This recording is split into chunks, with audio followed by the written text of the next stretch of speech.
ನಮಸ್ಕಾರ ಗೆಳೆಯರೇ. ಇವತ್ತು ಫಿಶಿಂಗ್ನ ಬಗ್ಗೆ ಯಾವುದೇ ವಿಡಿಯೋ ಮಾಡ್ತಾ ಇಲ್ಲ.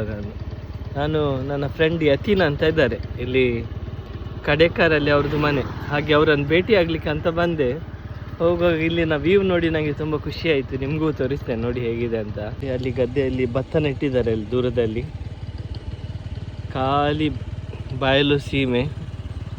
ಇಲ್ಲೆಲ್ಲ ಭತ್ತ ಕೊಯ್ದಿದ್ದಾರೆ. ಈ ಕಡೆ ಕೆಲವು ಮನೆಗಳಿದೆ ಈ ಪ್ಲೇಸಲ್ಲಿ. ಇಲ್ಲಿಂದ ಇನ್ನು ಸ್ವಲ್ಪ ಮುಂದೆ ಹೋಗ್ಬೇಕು ಅವರ ಮನೆಗೆ. ನನಗೆ ಅವರ ಮನೆ ಗೊತ್ತಿಲ್ಲ, ದಾರಿಯಲ್ಲಿ ಸಿಗ್ತೇನೆ ಅಂತ ಹೇಳಿದರು. ಬರ್ತಾ ಇರಿ ಮುಂದೆ. ಮುಂದೆ ಹೋದರೆ ನಮ್ಮ ಸಮುದ್ರಕ್ಕೆ, ನಮ್ಮ ನದಿಗೆ ಕನೆಕ್ಟ್ ಆಗ್ತದೆ. ನದಿಯಿಂದ ಸೀದಾ ಸಮುದ್ರ. ಇಲ್ಲಿ ನಿಲ್ತೇನೆ. ಈ ಕಡೆ ಮ್ಯಾಂಗ್ರೂವ್ಸ್ ಇದೆ. ಇಲ್ಲೊಂದು ರೆಸಾರ್ಟ್ ಇದೆ, ಸಿ ವಿವ್ ಅಂತ.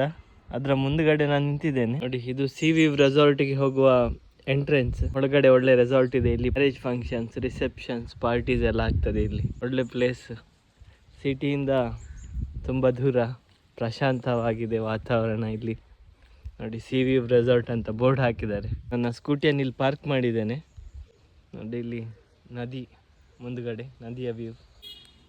ನನ್ನ ಫ್ರೆಂಡ್ ಯತೀಶ್ ಅವರು ಬಂದರು ಇಲ್ಲಿ ನೋಡಿ, ಸ್ಕೂಟಿಯಲ್ಲಿ ನೋಡಿ ಬಂದರು. ನನ್ನ ಫ್ರೆಂಡ್ ಯತೀಶ್ ಅವರು ಅವ್ರ ಮನೆಯಲ್ಲಿ ರೆಸ್ಟ್ ಮಾಡ್ತಾಯಿದ್ರು. ಅವ್ರಿಗೆ ಫೋನ್ ಮಾಡಿ ಕರೆದೆ.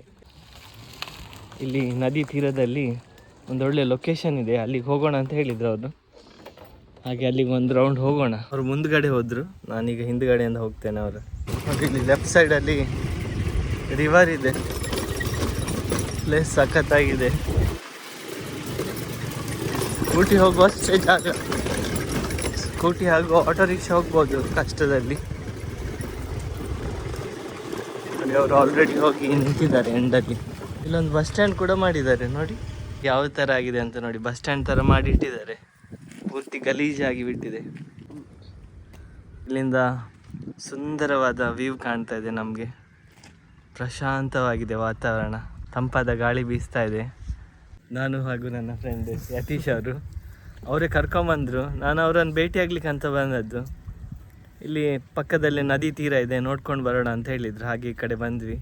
ಮಲ್ಪೆಗೆ ಜಸ್ಟ್ ಇಲ್ಲಿಂದ ಒಂದು 5 ಮಿನಿಟ್ಸ್ ಅಷ್ಟೇ ದೋಣಿಯಲ್ಲಿ ಹೋದರೆ.